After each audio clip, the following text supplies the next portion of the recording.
जीतना है तो खेलो प्ले स्पॉट पर। बनो खेल का नया बादशाह। No, I just fist pumped him at the end and said, "Mate, safe travels. Hope everything goes well with the baby, and pass on my best to your wife." I think I said so.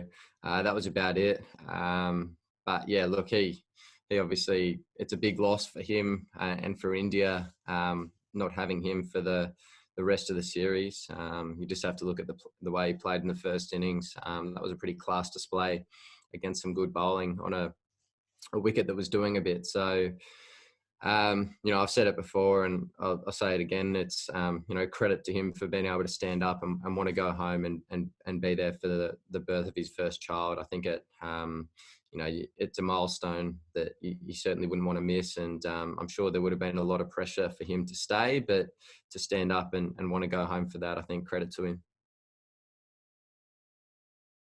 I think it's important to keep moving forward.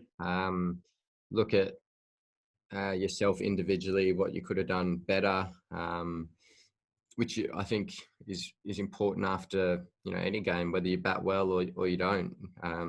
You reflect and you see what you can do in the next game or the rest of the games for the series to have an impact. So, look, I think the other day we just saw some pretty incredible fast bowling.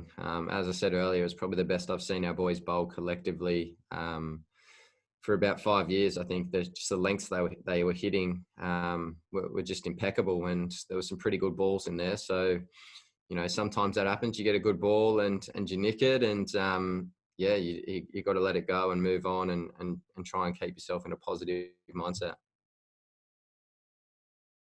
Yeah, I still think they've got some quality bowlers here. I think Saini or Siraj, if they go down that route, I think they're two quality bowlers that that can have some good Test careers. Obviously missing Ishant as well, which is a big loss for them in experience manner, but still some quality bowlers there, that's for sure.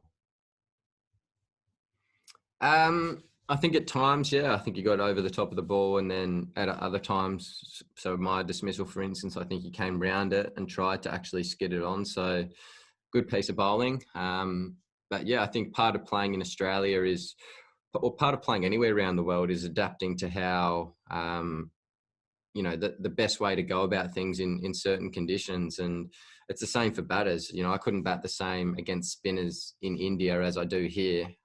You've got to find a way to adapt, and bowling spin in India to here is different as well. So you see the spinners that do well here generally are those that get over the top of the ball and beat you with more bounce or in the air, as opposed to ones that come round the ball. So it's finding a way to adapt, and that's what the best players do all around the world.